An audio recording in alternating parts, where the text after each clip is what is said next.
General Vex'thul of the Galactic Dominion stood 7 feet tall, his chitinous exoskeleton gleaming under the harsh lights of the command bridge.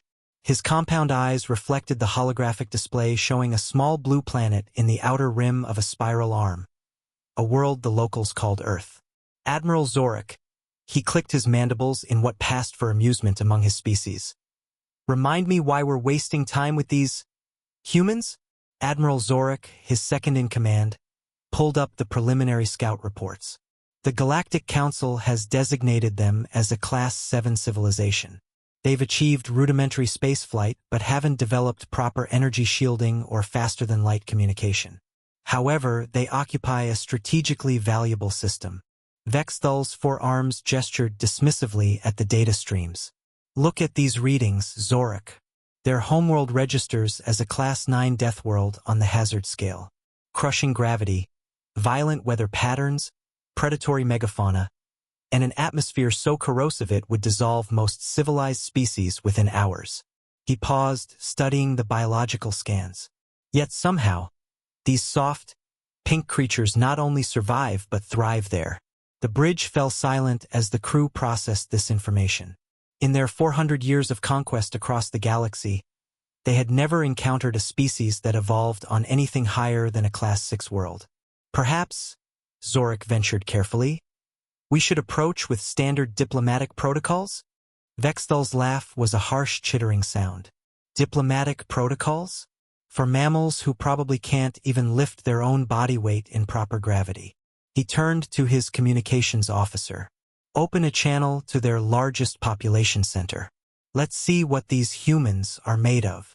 The view screen flickered to life, showing a middle-aged human male in what appeared to be a formal uniform. The human's eyes widened slightly at the sight of the imposing alien general. I am Secretary General Harrison of the United Earth Federation, the human said, his voice steady despite the obvious shock. On behalf of humanity, I welcome you to our system. Vex'thul leaned forward, his voice dripping with condescension. I am General Vex'thul of the Galactic Dominion. Your world has been selected for integration into our empire. You have 2 of your planetary rotations to prepare for occupation. Secretary General Harrison's expression hardened. With respect, General, humanity doesn't surrender to threats. We'd prefer to discuss this diplomatically. Diplomacy? Vex'thul's mandibles clicked rapidly in amusement. You misunderstand your position, human. We have conquered 847 worlds. Your species lacks the basic biological advantages for warfare. No natural armor, no claws, no venom. You're barely held together by soft tissue and wishful thinking. Harrison straightened in his chair. General, I think you'll find that humans are more resilient than you assume. Perhaps you'd like to send a small survey team to observe our world before making any final decisions. The suggestion intrigued Vex'thul. It had been years since he'd encountered a species foolish enough to invite inspection of their military capabilities. Very well, Secretary General. I'll bring a small force to your world personally. When I return, you'll understand why resistance is futile. As the transmission ended, Admiral Zorak approached his commander. Sir, the preliminary scans show their military technology is indeed primitive. Chemical projectile weapons, crude aircraft, basic nuclear capabilities. However, what, Admiral? The atmospheric composition alone should have killed them eons ago, yet their cities thrive in environments that would require our troops to wear full environmental suits. Their young appear to engage in recreational activities that our combat training considers lethal. Vex'thul dismissed the concern with a wave of his lower arms.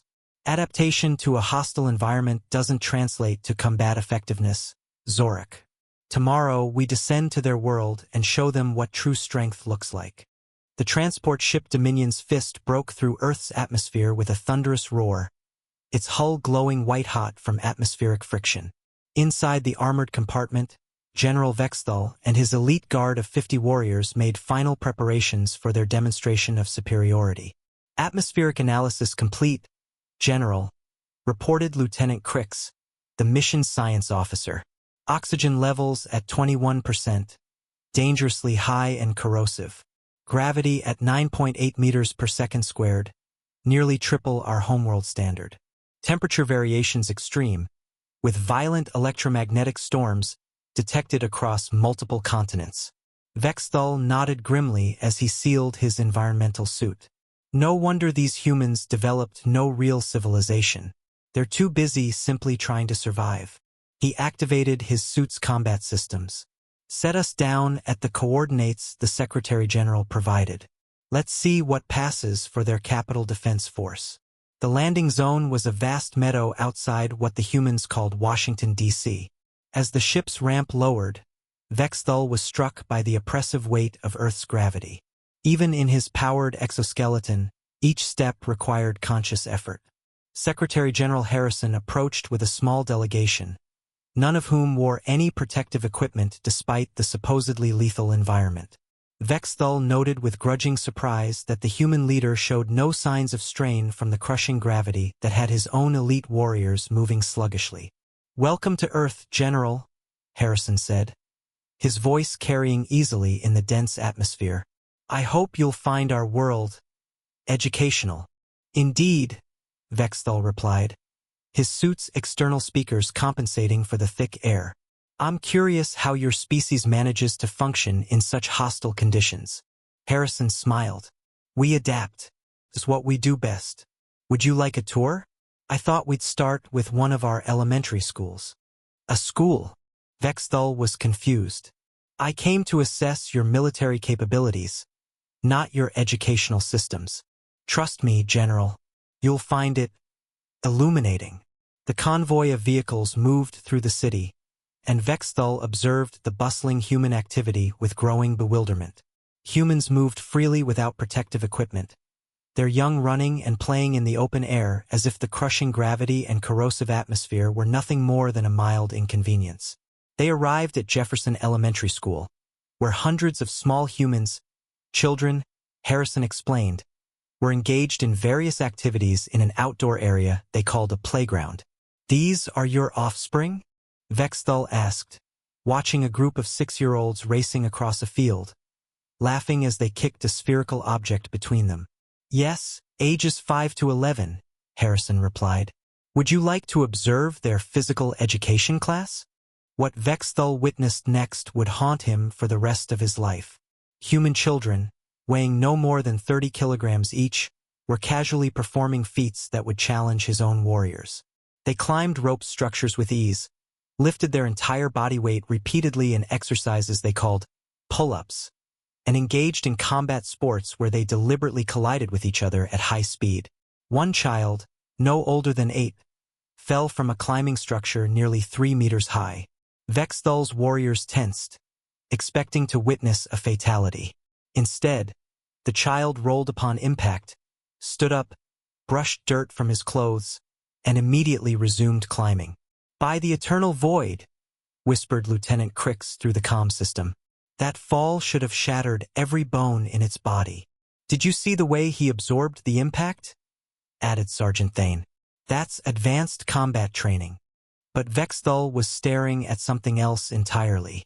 A group of children had noticed the alien visitors and were approaching with curiosity rather than fear. Their teacher, a young human male named Mr. Rodriguez, called out, "Remember what we learned about stranger danger? But these are special visitors from space. Are you real aliens?" asked a boy with bright red hair, walking directly up to Vex'thul's towering form without a trace of intimidation. Yes, child. I am General Vex'thul of the Galactic Dominion." The boy's eyes lit up. "Cool. Do you want to see me do a backflip?" Before Vex'thul could respond, the 8-year-old launched himself backward into a perfect aerial rotation, landing on his feet with casual precision. Several other children began demonstrating their own physical abilities, handstands, cartwheels, and leaps that would have been impressive for trained adult warriors on most worlds. "These children," Vex'thul said to Harrison, his voice barely steady, They're not afraid. Should they be?" Harrison asked quietly. Vex'thul watched as more children gathered around his warriors, peppering them with questions about their armor, their homeworld, and their spaceship.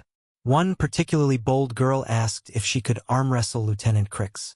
I don't think that's a good idea, Crix said nervously. Why not? The girl challenged. I beat Tommy last week, and he's in 5th grade. The arm wrestling match between 10-year-old Sarah Martinez and Lieutenant Crix became an impromptu spectacle as more children gathered around. Crix, despite his environmental suit's power assistance and his species' natural advantages, found himself struggling against the small human's grip. Impossible, he muttered through gritted mandibles as Sarah's arm slowly pushed his toward the makeshift table. She can't weigh more than 30 kilograms. 32. Actually, Sarah said cheerfully, her face red with effort but showing no signs of giving up. I've been doing push-ups every day since kindergarten. With a final surge of effort that left Crix's pride as shattered as his confidence, Sarah slammed his armored appendage down onto the table. The children cheered while Vex'thul's elite warriors looked on in stunned silence. Good match, Sarah said, offering her hand to the defeated alien. You're pretty strong for someone who needs that big suit. Secretary General Harrison stepped beside Vex'thul as the children continued their impromptu meet and greet with the alien visitors. General, there's something you need to understand about humanity. We didn't evolve on this world despite its dangers. We evolved because of them. Vex'thul watched as a group of boys started a game they called dodgeball, hurling a rubber sphere at each other with velocity that would constitute assault with a deadly weapon on most civilized worlds. The children who were struck by the projectiles simply laughed and continued playing. Your preliminary reports mentioned our world's hazard rating, Harrison continued. What they probably didn't mention is what it took for us to survive here. Every day, from the moment we're born, we're fighting gravity that would cripple your warriors. We're breathing air that corrodes metal. We're constantly bombarded by radiation from our star. Mr. Rodriguez approached them, having heard the conversation. General, if you don't mind me asking, what's the gravity like on your homeworld? Standard galactic measurement, Vex'thul replied absently, still watching the children play. Approximately 3.2 meters per second squared. That's about 1/3 of Earth gravity, Rodriguez said. So basically, every human child you see here is carrying the equivalent of 2 extra copies of themselves every moment of every day, and has been since birth. The implications hit Vex'thul like a physical blow. You mean to tell me that your species has been conducting strength training from infancy? Not training, Harrison corrected. Surviving. When simply walking requires the muscle development your species needs for combat, you begin to understand what we're dealing with. Sergeant Thane's voice crackled through the calm, General. I've been monitoring the children's vital signs. Their bone density is off the charts. Their muscle-to-body mass ratio exceeds our elite special forces. And their reaction times. He paused. Sir, these aren't normal creatures. They're living weapons. A new commotion drew their attention as the children organized an impromptu race. What followed was a display of speed and agility that left the alien observers speechless. The human children moved with a fluid grace that his own warriors, even with their advanced technology, couldn't match. The youngest participant is 6 years old, Harrison noted as they watched a small girl keep pace with children twice her age. On your world, General, how fast can your soldiers run? Vex'thul did quick calculations in his head, accounting for the gravitational differences. In this gravity, perhaps half the speed of your slowest child. And our slowest child, said Mr. Rodriguez with a smile, has asthma. The revelation was staggering. Vex'thul's mind raced as he recalculated everything he thought he knew about humanity. These weren't primitive creatures clinging to survival on a hostile world. They were the product of millions of years of evolution in the galaxy's most extreme training environment. General, called out young Tommy, the boy who had been arm wrestling earlier. Want to see something really cool? Before anyone could respond, Tommy sprinted toward a climbing wall that stood nearly 4 meters high. Without slowing down, he leaped, grabbed a handhold, and scaled the entire structure in under 10 seconds. Show off, called Sarah, then proceeded to duplicate the feat while carrying her backpack. Lieutenant Crix moved closer to his commander. Sir, we need to reconsider our position. If their children possess these capabilities, then what? Vex'thul finished grimly. Are there soldiers capable of? As if summoned by his words, a group of adults approached across the playground. They wore simple athletic clothing and moved with the same casual confidence as the children, but there was something different about them, a controlled lethality that made Vex'thul's survival instincts scream warnings. General Vex'thul, Harrison said, I'd like you to meet Captain James Walker of our Marine Corps, Sergeant David Kim of our Army Rangers, and Lieutenant Commander Alex Rivera of our Navy SEALs. They volunteered to answer any questions you might have about human military capabilities. The 3 human soldiers approached with easy smiles, but Vex'thul could see the Predator's assessment in their eyes as they evaluated his warriors. These weren't children playing games. These were apex predators who had been forged in the same crucible that created those incredible children, then further honed by military training. Pleasure to meet you, General, Captain Walker said, offering his hand. I hear you're interested in seeing what humans are capable of. Captain Walker led the group to a military demonstration area that had been hastily arranged behind the school. What Vex'thul saw there would forever change his understanding of what it meant to be human. Before we begin, Walker said, addressing the alien visitors, I want you to understand something. Everything you're about to witness is considered basic training for human military personnel. These aren't our elite units or our advanced capabilities. This is what we expect from every soldier. Sergeant Kim stepped forward, wearing standard military fatigues and carrying what appeared to be a primitive kinetic weapon. General, your scouts mentioned that our weapons technology is crude by galactic standards. They're not wrong. This rifle uses chemical propulsion to fire metal projectiles. He raised the weapon and fired a series of shots at targets 300 meters away. Each shot found its mark with mechanical precision, but what impressed Vex'thul wasn't the accuracy. It was the fact that Kim was firing the weapon without any technological assistance, relying purely on his own biological targeting systems. Impressive marksmanship, Vex'thul admitted. But chemical weapons have limited. His words died as Kim switched to full automatic fire, placing 30 rounds in a grouping smaller than Vex'thul's fist at 300 meters, while the weapon's recoil, which should have thrown off any organic being's aim, seemed to barely affect the human stability. The recoil on that weapon should be approximately 140 newtons per shot, Lieutenant Crix whispered. He's absorbing and compensating for 1,400 newtons of force per second without technological assistance. Lieutenant Commander Rivera stepped up to what appeared to be an obstacle course. General, this is a basic physical fitness test that every human naval candidate must pass. What followed was a display of physical prowess that defied everything Vex'thul thought he knew about biological limitations. Rivera began with a dead sprint that would have been impressive for Vex'thul's warriors in powered armor, then proceeded to climb, crawl, jump, and swim through obstacles that would challenge his best soldiers. The most shocking moment came when Rivera reached a wall nearly 3 meters high with no handholds. Without breaking stride, he launched himself upward, grabbed the top edge, and hauled his entire body weight up and over in one fluid motion. Impossible, Sergeant Thane muttered. That's a vertical leap of nearly 2 meters while carrying 15 kilograms of equipment. Actually, Rivera called out, having overheard, I'm carrying about 20 kilos today, and that wasn't my best jump. I'm getting old. Old? Vex'thul asked. What is your age? 38, sir.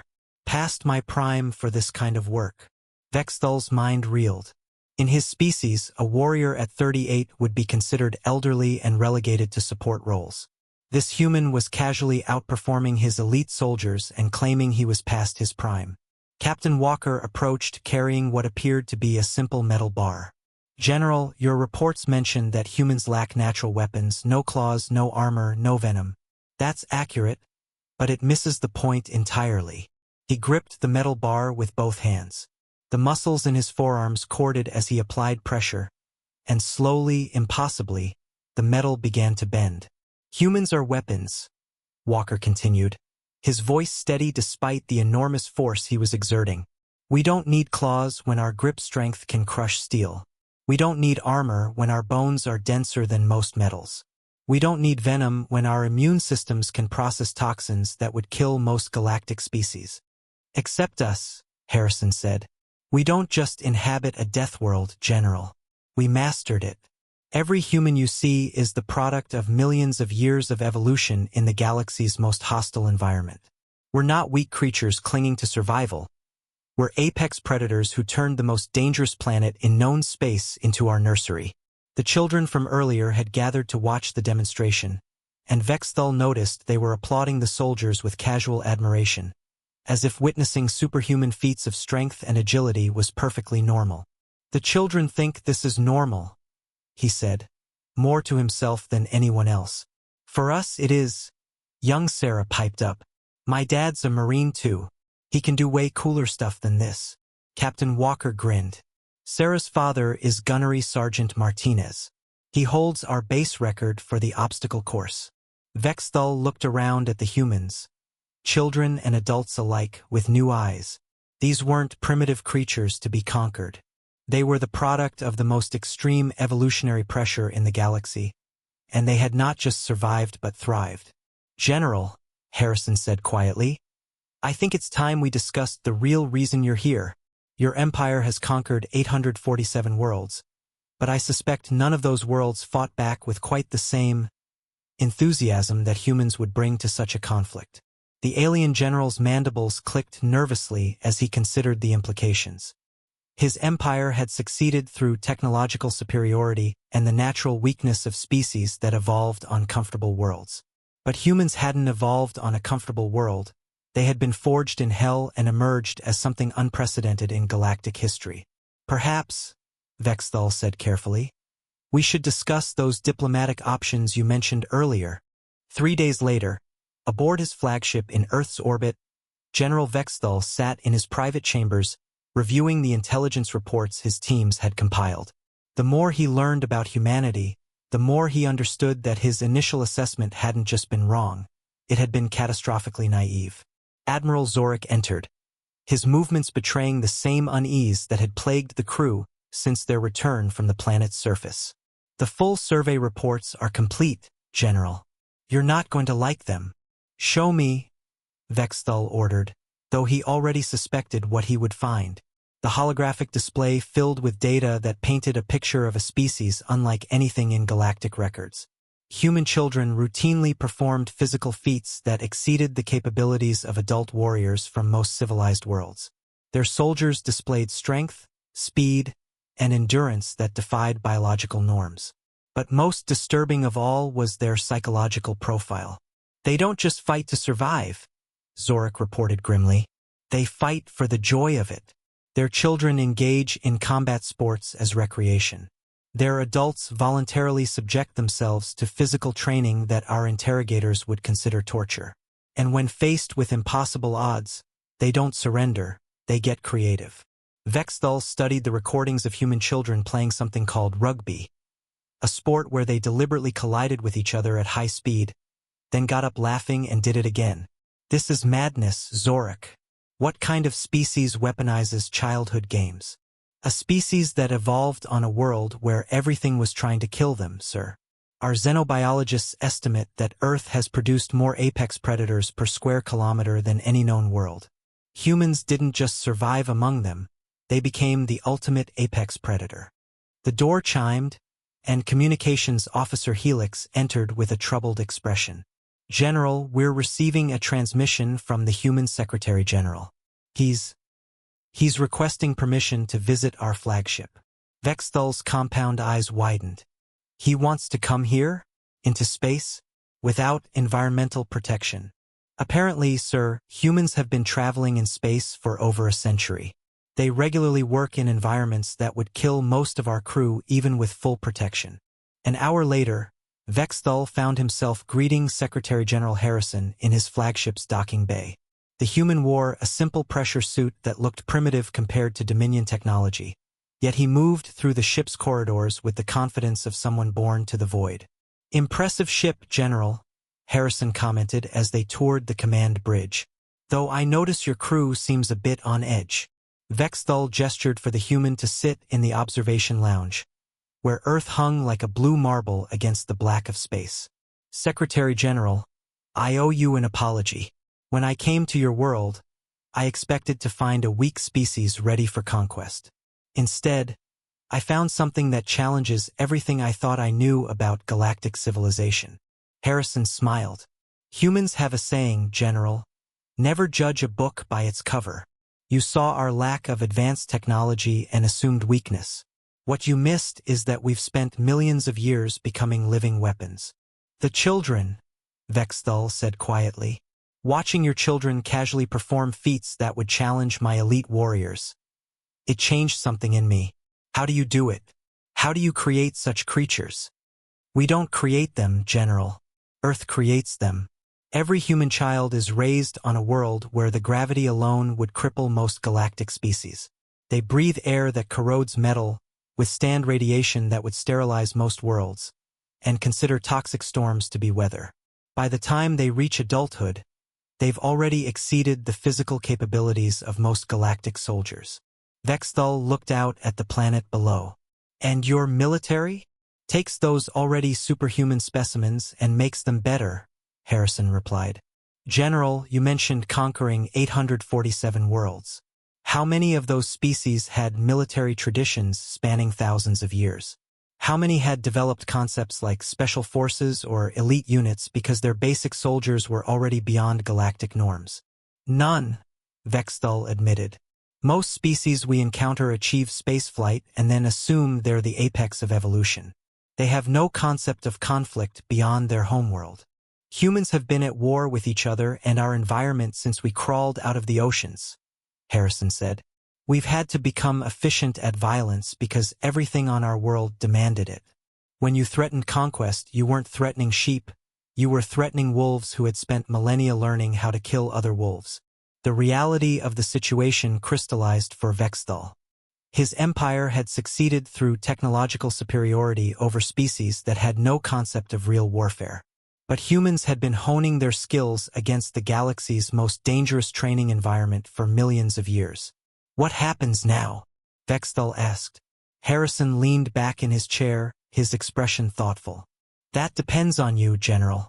Humanity has no desire for conquest. We have our hands full just managing our own world. But we also won't be conquered. You have a choice to make. Which is? Your empire has 847 worlds full of species that have never known real conflict. Humanity has one world full of apex predators who view warfare as problem-solving.